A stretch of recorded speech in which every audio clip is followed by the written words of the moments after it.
అందరికీ హ్యాపీ రథసప్తమి. ఇయర్లో సెకండ్ పండుగ.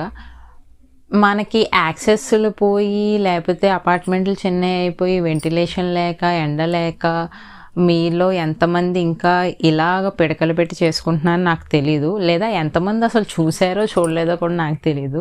కానీ ఇంకా మా ఇంట్లో అయితే మా మమ్మీ ఇలాగే చేస్తుంది. ఇది లాస్ట్ ఇయర్ రథసప్తమికి తీసిన వీడియో. మీలో ఎంతమంది ఇలా పిడకలతో చేసుకుంటున్నారో, లేదా ఇలా చేసింది చూసారో కామెంట్స్లో చెప్పండి. సో ఇప్పుడు పూజ ఎలా చేసుకోవాలో, దానికి కావాల్సినవి ఏంటో చూద్దాం ఒకసారి. ఎవరైనా కొత్తగా చేసుకునే వాళ్ళకి హెల్ప్ అవుతుంది. ఫస్ట్ ఏ పూజలో అయినా మనకు కావాల్సిన విఘ్నేశుడు, పసుపు విఘ్నేశుని తయారు చేసుకుని పెట్టుకోవాలి. పువ్వులు, పరవన్నానికి కావాల్సిన బియ్యం, బెల్లం ఇవన్నీ కూడా రెడీ చేసి పెట్టుకోవాలి. పానకం, ఇంకా చిక్కుడుకాయలతో ఇలా ఒక రథం చేసి పెట్టుకోవాలి. ఒక్కొక్కరు ఒక్కొక్కలా చేసుకుంటారు, కానీ అందరూ నాకు తెలిసినంత వరకు చిక్కుడుకాయలతోనే చేస్తారు. బట్ షేప్స్ మారుతూ ఉంటాయి. తర్వాత ఎండ్ వచ్చే ప్లేస్ చూసుకుని, అంటే ఈ ప్రతి పూజకి మనం తూర్పు వైపు పెట్టాలి, లేదా ఇలా కొన్ని డైరెక్షన్స్ ఉంటాయి. బట్ నాకు తెలిసినంత వరకు రథసప్తమికి ఎండ ఎక్కడ పడితే అటు పెట్టుకుంటారు. కాబట్టి ఎండ పడే ప్లేస్లో, ఇప్పుడు ఇంకా మీకు వీడియోలో ఎండ కనబడదు ఎందుకంటే మా ఇంటికి ఎండ చాలా లేటుగా వస్తుంది. సో ఎండ పడే ప్లేస్లో అన్నీ రెడీ చేసి పెట్టుకోవాలి. పీట మీద ముగ్గు వేసి విఘ్నేశ్వరుడిని, రథాన్ని, సూర్యభగవాన్ ఫోటో ఉంటే ఫోటోని పెట్టుకోవాలి. కొత్త అద్దం తీసుకుని అది కూడా పెడతారు మా ఇంట్లో. ఇలా ఎంతమంది పెడతారో నాకు తెలీదు, బట్ కొత్త అద్దానికి కూడా బొట్టు పెట్టి పెడతారు. సూర్యకిరణాలు అందులో పడితే దాని నుంచి దండం పెట్టుకోవాలన్నట్టు. మనం డైరెక్ట్గా పెట్టుకోలేము కాబట్టి. ఇంకా ప్రసాదాలు మీరు ఏమైనా పెట్టుకోవాలనుకుంటే అవి మోస్ట్లీ అందరూ పెట్టేవి చెరుకు ముక్కలు, రేగిపళ్ళు, చలివిడి, పాలు, తాంబూలం ఇవన్నీ పెడతారు. అలా మీరు ఏం పెట్టుకోవాలనుకుంటున్నారో అవన్నీ రెడీ చేసుకొని, అలాగే పీటకి ఎదురుగుండా కొంచెం ముందు ఇంకొక ముగ్గు వేసి దాని మీద పిడకలతో 1 by 1 లేయర్ కింద ఒక హైట్లో తయారు చేసి పెట్టుకోవాలి. ఈ పిడకలు మనకి రీసెంట్గా బయట అమ్ముతున్నారు, లేదా రోడ్డు మీద దొరుకుతాయి, లేదా ఇంట్లో కూడా వేసుకుంటూ ఉంటారు. అంటే మా డాడీ తెచ్చి పెడతారు, లేదంటే అప్పుడు కొంటారు. మోస్ట్లీ కొనడం చాలా తక్కువ, కానీ రీసెంట్గా ఇంకా దొరకక కొనాల్సి వస్తుంది. అమెజాన్లో కూడా అమ్ముతున్నారు. కావాలంటే లింక్స్ నేను కింద పెడతాను. ఒకసారి ఆర్డర్ చేసాం. ఇలా చక్కగా దేవుడిని మొత్తం ఫస్ట్ సెట్ చేసేసుకున్నాం అంటే తర్వాత మనకి ఇబ్బంది ఉండదు. జిల్లేడు పూలు, తెల్ల జిల్లేడు పూలు అన్నా సరే సూర్యభగవానుడికి చాలా ఇష్టం అంట. తెల్ల జిల్లేడు పూలు, ఇంకా మీ దగ్గర ఏ పూలు కుదిరితే ఆ పిడకలది వెలిగించడానికి అక్కడ హారతి కర్పూరం పెడుతున్నారు. ఆ హారతి కర్పూరం వెలిగిస్తే కాసేపటిగా స్లోగా అలా వెలుగుతూ ఉంటుంది. ఆ గిన్నెలో నియర్లీ 1 లీటర్ ఆవు పాలు వేశారు. కుదిరిన వాళ్ళు ఆవు పాలు, లేకపోతే గేదె పాలు ఏదో ఒకటి. అండ్ దీపారాధన చేసుకుని దేవుడికి ధూపం చూపించేసిన తర్వాత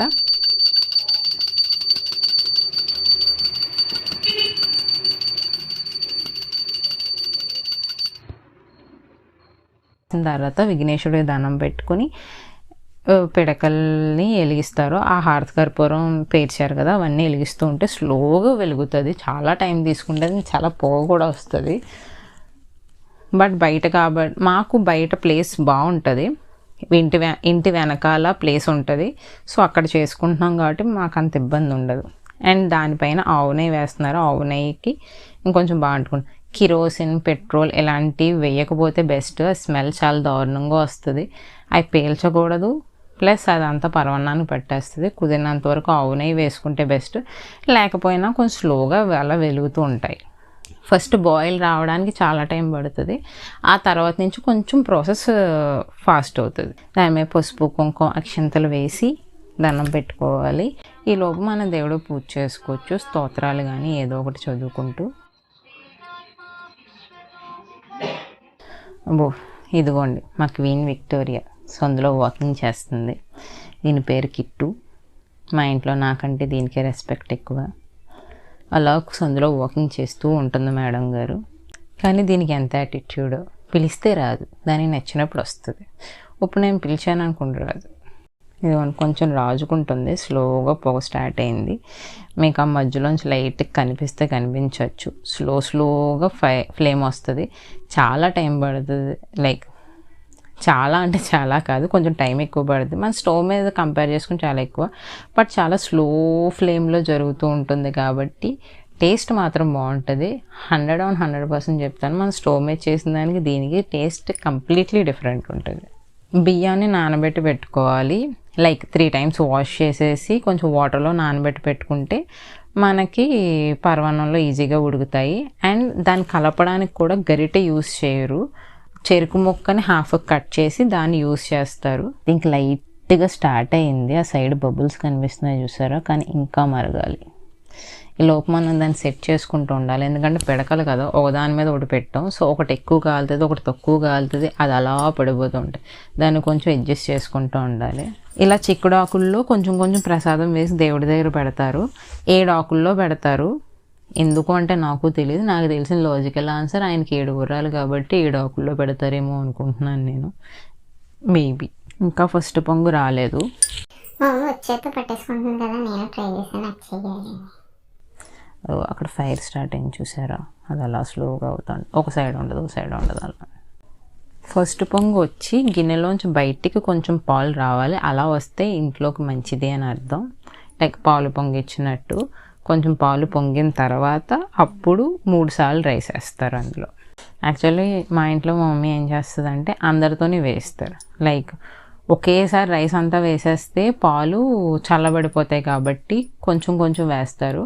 కొంచెం పొంగొచ్చాక అలాగా మా మమ్మీ, మా డాడీ, మా అన్నయ్య, నేను మొత్తం 4 1 by 1 వేస్తాం 3 సార్లు. రెండోసారి పొంగొచ్చింది. మా డాడీ లేరు, సో మా డాడీ పొదలు కూడా మా మమ్మీ వేసేస్తుంది. ఆ పిడకలు ఇందాక మనం చాలా నీట్గా సర్దుకున్నాం కదా, ఇప్పుడు చూడండి ఎలా అయిపోయినాయి. మొత్తం అలా కొలాప్స్ అయిపోయి అలాగా. కానీ చివరికి మొత్తం బూడిద అయిపోద్ది. అండ్ ఆ బూడిదని తీసి చాలామంది పొల్లు తోముకుంటారంట. చాలా మంచిదంట మా డాడీ అన్నారు వాళ్ళు చిన్నప్పుడు. అది చాలా మంచిది. బట్ అప్పుడు పేడ చాలా స్వచ్ఛంగా ఉండేది. ఇప్పుడు మొత్తం కల్తీలా ఉంది. సో అలాంటివి ట్రై చేయకండి. ఇంకెక్కడి నుంచి దీన్ని స్లోగా తిప్పుతూ ఉండాలి. అంటే కంటిన్యూస్ తిప్పుతూ ఉండాలని కాదు, మధ్య మధ్యలో తెప్పాలి. ఎందుకంటే అడుగు అంటుతుంది. తిప్పుతూ కొంచెం అన్నం బాగా ఉడికింది అని మనకు తెలిసినప్పుడు ఆ తర్వాత బెల్లం వేయాలి. ముందే బెల్లం వేస్తే ఉడకదనుకుంటా, అంటే ఏమో నాకు తెలియదు ప్రాపర్గా. అన్నం ఉడికాక బెల్లం వేయాలంట. ఇందులో మనకి ఇలాచీ, కిస్మిస్, కాజు, బాదం ఇలాంటివి ఏమీ వేయకూడదు. ఎందుకంటే సూర్య భగవానుడికి పళ్ళు లేవంటారు. దానికి ఒక స్టోరీ ఉంటుంది. ఆ స్టోరీ ఏంటి అంటే, శివుడికి ఫస్ట్ వైఫ్ సతీదేవి. అంటే సతీదేవి, పార్వతీదేవి ఇద్దరు ఒకటే అంశ. సో ఫస్ట్ అండ్ సెకండ్ అన్నారు. బట్ మీకు అర్థం కావడం కోసం చెప్తున్నాను. శివుడు ఫస్ట్ మ్యారేజ్ చేసుకుని సతీదేవిని. వాళ్ళ ఫాదర్ దక్ష ప్రజాపతి. ఆయనగా విష్ణు భక్తుడు. ఆయనకి శివుడు నచ్చడు. కానీ సతీదేవికి శివుడు అంటే చాలా ఇష్టం. సో ఫాదర్ని కాదని చెప్పి వచ్చి శివుని మ్యారేజ్ చేసుకుంటారు. మ్యారేజ్ చేసుకున్నాక వీళ్ళిద్దరి మధ్యలో డిస్టెన్స్ పెరుగుతుంది. ఒకరోజు దక్ష ప్రజాపతి గారు ఒక పెద్ద హోమం పెట్టుకుంటారనమాట. దాంట్లో అందరి దేవుల్ని, అందరి దేవతల్ని అందరినీ పిలుస్తారు, ఋషుల్ని అందరినీ పిలుస్తారు. చాలా పెద్ద హోమం అది. బట్ సతీదేవిని అండ్ శివుణ్ణి పిలవరు. అయితే సతీదేవి నేను వెళ్తాను, నా పుట్టింట్లో పూజ కదా అంట. శివుడు వద్దు, పిలవని పేరంటానికి వెళ్ళకూడదు అని అంట. పుట్టింటి వాళ్ళు పిలవడం ఏంటి, వాళ్ళు ఏదో హడావుడిలో పడి మర్చిపోయి ఉంటారు. బట్ నేను వెళ్తాను అని చెప్పి సతీదేవి బతిమాలతో శివుడు ఇంకా నెక్స్ట్ వచ్చే కాన్సిక్వెన్సెస్ వీళ్ళిద్దరికీ తెలుసు. తెలియదని కాదు, వాళ్ళ దేవుళ్ళు కదా, వాళ్ళకి తెలియదా అంటే వాళ్ళకి తెలుసు. బట్ ఒక గుణపాఠం నేర్పాలి. శివుడిని అలాగా రెక్లెస్గా వదిలేస్తే ఏమవుతుందో కూడా మీ అందరికీ తెలియాలి అని, లైక్ అది అడ్రస్ చేయకుండా వదిలేయకూడదు అని చెప్పేసి సతీదేవి వెళ్తాను అంటది. శివుడు వద్దు అంటారు. కానీ end of the day Satidevi అక్కడికి వెళ్తారు. అక్కడ అందరినీ పలకరిస్తుంది. వాళ్ళ మమ్మీ, సిడ్లింగ్స్ అందరూ పలకరిస్తారు. కానీ వాళ్ళ ఫాదర్ పట్టించుకోరు. అయినా సరే నా పుట్టిల్లే కదా అన్నట్టుంటుంది. ఒక పాయింట్ ఆఫ్ టైంలో ఇంక తర్వాత నుంచి శివుని చులకన చేయడం స్టార్ట్ చేస్తారనమాట. ఆవిడ వింటది ఇంకా భరించలేక లెగిసి లైక్ శివుడు గురించి మాట్లాడిన తర్వాత అక్కడ హోమం ఉంటుంది కదా, ఆ హోమంలో దూకేసి ఆవిడ ప్రాణత్యాగం చేస్తుంది. ఇది శివుడికి తెలిసి ఆయనకి చాలా కోపం వస్తుంది. సో ఆయన జుట్టులోంచి వీరభద్రులు పడతారనమాట. ఆయన వచ్చి అక్కడ తాండవం చేసి అక్కడ ప్రెజెంట్ అయిన వాళ్ళందరినీ పనిష్ చేస్తారు. లైక్ అందరి దేవుళ్ళని పనిష్ చేస్తారు, A to Z అందరినీ.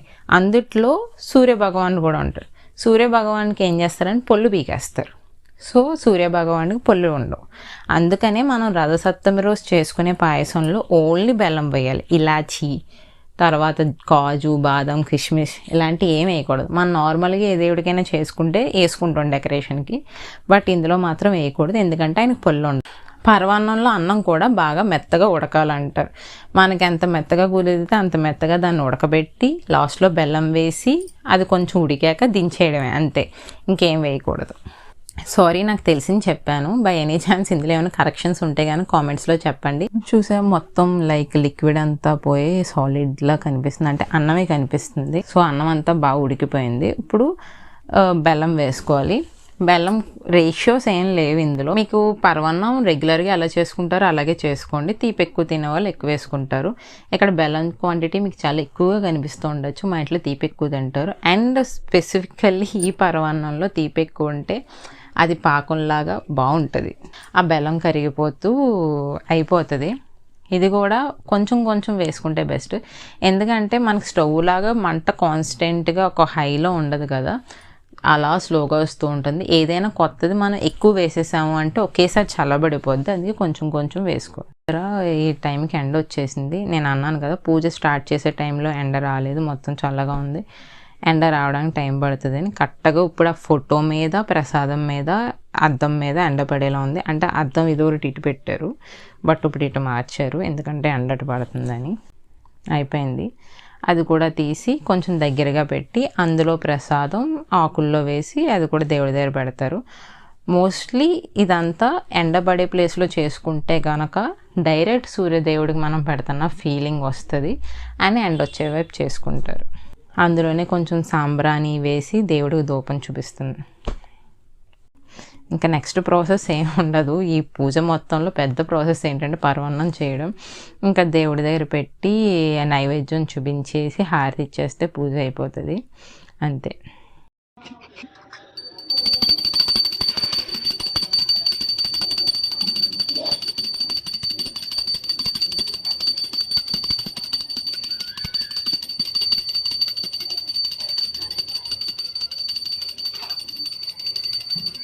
దేవుడికి బాగా దండం పెట్టుకోండి. సూర్యదేవుడు మనకి ఆరోగ్యాన్ని ప్రసాదించే దేవుడు. సో మనకి ఏమైనా హెల్త్ ఇష్యూస్ కానీ ఏమైనా ఉంటే గనక, లేదా ఫ్యామిలీలో ఉన్న హెల్త్ అనే కాదు ఏ రిలేటెడ్ అయినా సరే చక్కగా దేవుడు సూర్యభగవానుడికి దండం పెట్టుకుని ఆరోగ్యం బాగుండాలనుకుంటే మంచిదే అని మా మమ్మీ ఎప్పుడు చెప్తూ ఉంటుంది. అండ్ పూజ అయిపోయాక ఇంకా బొగ్గులు ఉంటాయి కదా, సో ఎవ్రీ ఇయర్ అందులో ఏం చేస్తారంటే వంకాయ, చిలకడదుంప అందులో పెట్టేస్తారు. ఒక హాఫ్ అన్ అవర్కి కానీ ఒక 20 minutesకి కానీ ఇదంతా కొంచెం కూల్ అయ్యేటప్పటికి అవి రోస్ట్ అవుతాయి. యాక్చువల్లీ వంకాయ సాఫ్ట్ అయిపోతుంది, అది తీసి పచ్చిపులుసు చేస్తుంది. బట్ ఈ చిలకడదుంపలు కంప్లీట్గా అవ్వవు. ఇంకొంచెం మేము స్టవ్ మీద పెట్టి కాల్చుకుని ఆ తర్వాత అయితే తింటాం. లైక్ ఉడకబెట్టిన దాని ఫ్లేవర్ వేరు, కాల్చిన దాని ఫ్లేవర్ వేరు, అండ్ ఇలా కాల్చుకున్న దాని ఫ్లేవర్ వేరు. సో దేన్నైనా మేము లాస్ట్ వరకు వాడతాం కాబట్టి ఆ బొగ్గులను కూడా వేస్ట్ చేయడం ఎందుకని లాస్ట్లో అలా పెట్టేసి వాటిని కూడా యూస్ చేసేస్తారు.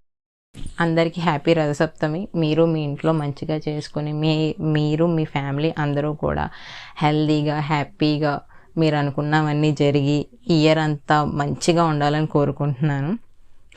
అండ్ మీలో ఎంతమంది ఎలా చేసుకుంటారో లేకపోతే ఎంతమంది ఎలా చేయడం ముందుగా చూసారో కామెంట్స్ చేయండి. That's it. Please subscribe, like, share and comment. Have a nice day. By by.